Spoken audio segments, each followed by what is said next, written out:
Hey everyone, welcome to the Coaching Corner today. Do you know if there's one thing that I believe that a lot of us as leaders in the body of Christ and in life itself really find frustrating is that we have limitations. And I want to encourage you today to think about limitations, but think about it in the healthiest of context, understanding that we should embrace the gift of limits. We have limits in our body. Every single one of us are dying right now in our natural man. You can confess and say all you want something different, but you actually have limits in your physical body. Believe you me, I'm 54, and I realize the things that I did when I was 24 are just not possible. I have to embrace the gifts of my limits. Your family of origin, you didn't get to pick. Your ethnicity, your country of birth, your cultural differences.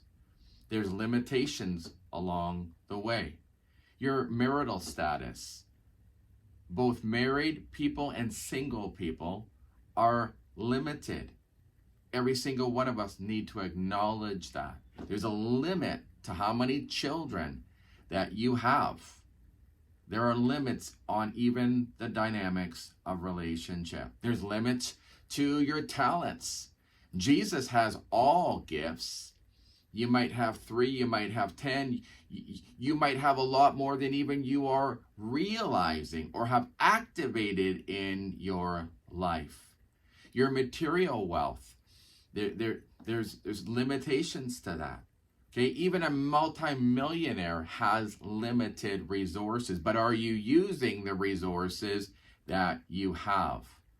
Probably one of the biggest ones that we need to be mindful of in embracing the gift of limits is you only have one life to live, and you can't do it all.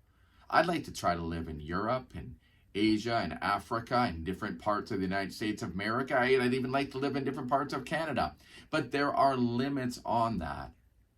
I would like to try a few different professions, but I can't. Time is running out. And so I need to understand that I'm living in a life that has limits, but I'm living in this life with a limitless God who actually wants me to tap more into the limitless love that he has for me, so that whatever lane I am in, I will be successful in that lane. I want to encourage you to embrace the gift of your limits, not so that it would actually restrict you, but that it would actually free you to be able to do the specific things that God has put upon your heart. The Coaching Corner. Looking forward to seeing you next week.